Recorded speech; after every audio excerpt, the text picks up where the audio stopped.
Nous allons voir ici comment fonctionne une pile à combustible. Et pour comprendre pourquoi est-ce que des équations chimiques finalement peuvent expliquer pourquoi il y a mise en mouvement d'électrons dans un circuit électrique, il faut comprendre les réactions d'oxydoréduction.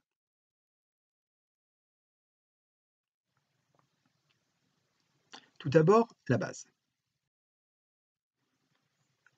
Ces deux équations ne veulent pas dire la même chose. Pourtant, on a les mêmes espèces chimiques. On a du dihydrogène gazeux, on a des protons et on a des électrons. Ça veut dire finalement que le sens d'écriture est important, que l'ordre dans lequel on met les espèces chimiques, eh bien, ça veut dire quelque chose. Alors, à gauche, on met les espèces chimiques que l'on a au départ. Ensuite, on met ce sigle, ou on peut aussi en mettre un autre, bref, et ça veut dire qu'il y a une réaction chimique qui se produit. Et à droite, on met les espèces chimiques que l'on obtient après que la réaction chimique se soit passée. Donc, à gauche, ce que l'on a au départ, à droite, ce que l'on a obtenu après la réaction chimique. Les espèces chimiques que l'on a au départ, c'est ce que l'on appelle les réactifs. Les espèces chimiques que l'on obtient après que la réaction se soit produite, c'est ce que l'on appelle les produits de la réaction. Par exemple, ici, on a deux espèces chimiques au départ, on a donc deux réactifs. Il se produit une réaction et on a deux espèces chimiques différentes à l'arrivée, on a donc deux produits.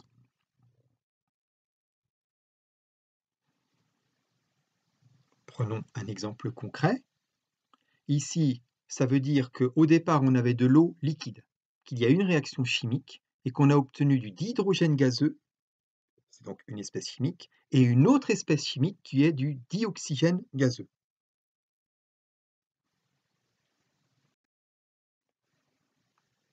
On a donc un réactif, l'espèce chimique eau liquide, deux produits de réaction, l'espèce chimique dihydrogène gazeux et l'espèce chimique dioxygène gazeux. Alors attention, les électrons ne comptent pas. Par exemple, dans cette équation, il y a un réactif, le dihydrogène gazeux, et il y a un produit de réaction qui sont les protons. Les électrons ne comptent pas parce qu'on considère que ce sont des charges de transfert entre les espèces chimiques.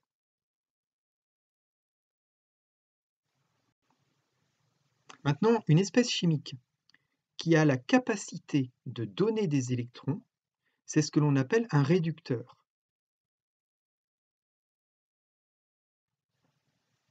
Une espèce chimique qui a la possibilité de capter des électrons, c'est ce que l'on appelle un oxydant.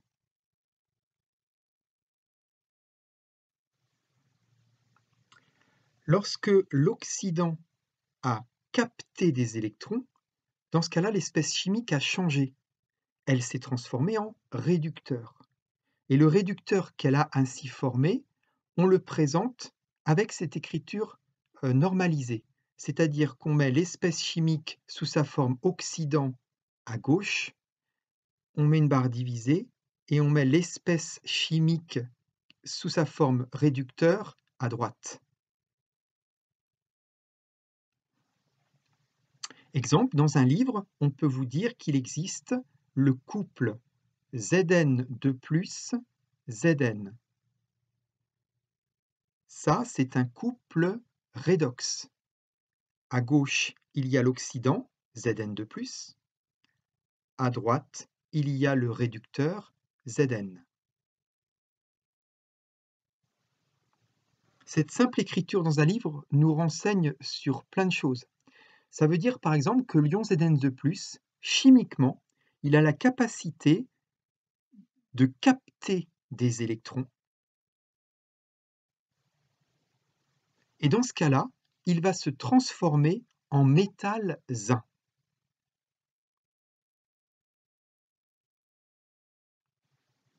De même, Si jamais le métal zinc, on arrive à faire en sorte qu'il perde des électrons, eh bien il va se transformer en ion Zn de plus.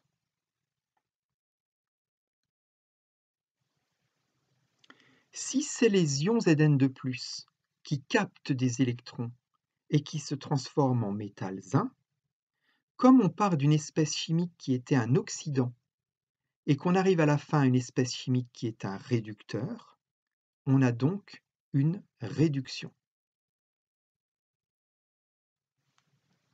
En revanche, si on a un réducteur, le métal zinc, qui perd des électrons et qui se transforme en ion Zn2+, oxydant, comme on passe d'un réducteur à un oxydant, on a donc une oxydation.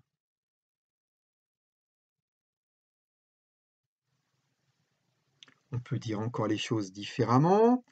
Un réducteur, c'est une espèce chimique qui est capable de donner des électrons. Lorsqu'il a donné des électrons, il s'est alors transformé en oxydant. Donc si on présente les choses comme ceci, on a le réducteur qui se transforme, réaction chimique, en oxydant, et bien sûr, il a libéré des électrons. On passe de réducteur à oxydant, c'est une oxydation. Maintenant, si on a une espèce chimique qui a la faculté de capter des électrons, dans ce cas-là, c'est ce qu'on appelle un oxydant. Quand il a capté ces électrons, il s'est transformé en réducteur associé. Donc, lorsqu'on a un oxydant qui se transforme en réducteur, c'est ce que l'on appelle une réduction. Avec tout ça, essayons de comprendre comment fonctionne une pile à combustible.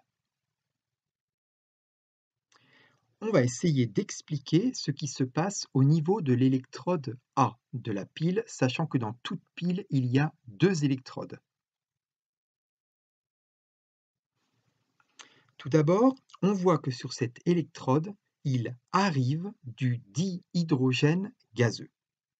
Si cette espèce chimique-là arrive, ça veut dire que c'est un réactif, c'est-à-dire que cette espèce-là va réagir au contact de l'électrode. C'est donc une espèce chimique qu'on va avoir au départ.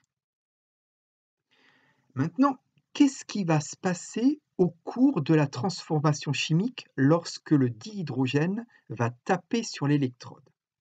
Eh bien, comme dans une pile, il va y avoir une réaction d'oxydoréduction, il faut chercher dans les livres, et dans les livres, on nous dit qu'il existe le couple H+, H2. Qu'est-ce que ça veut dire? C'est un couple redox. Ça veut dire que H2 a la faculté, s'il perd des électrons, de se transformer en H+. Ça veut dire que la seule réaction possible est écrite ici, H2, réaction chimique, va se transformer en H+. Et bien sûr, d'après le livre, on voit bien que H2 fait office de réducteur, a le rôle de réducteur, donc il va émettre des électrons. Et les électrons vont aller où? Bien, les électrons, eux, ne savent que se déplacer dans un fil électrique. Donc, ils vont sortir par l'électrode et aller à travers le fil électrique. C'est donc ici les flèches jaunes. Et puis, les protons H+, eux, ne savent que se déplacer dans une solution. Donc, ils vont migrer dans l'électrolyte de l'électrode A, et il y a de fortes chances qu'ils vont traverser l'électrolyte pour rejoindre l'électrode B.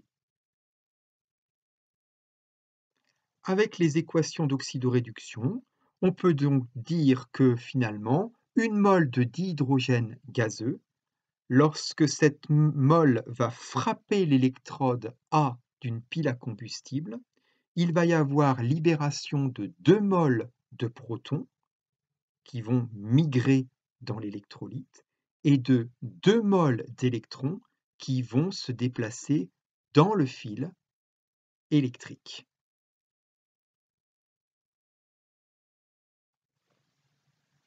Maintenant, regardons ce qui se passe au niveau de l'électrode B. On observe bien le schéma et on voit qu'il y a du dioxygène gazeux qui arrive sur l'électrode B. On cherche dans les livres et on voit qu'il existe un couple redox O2H2O. Ça veut dire quoi présenté ainsi? Ça veut dire que O2 aura le rôle d'oxydant et que H2O aura le rôle de réducteur.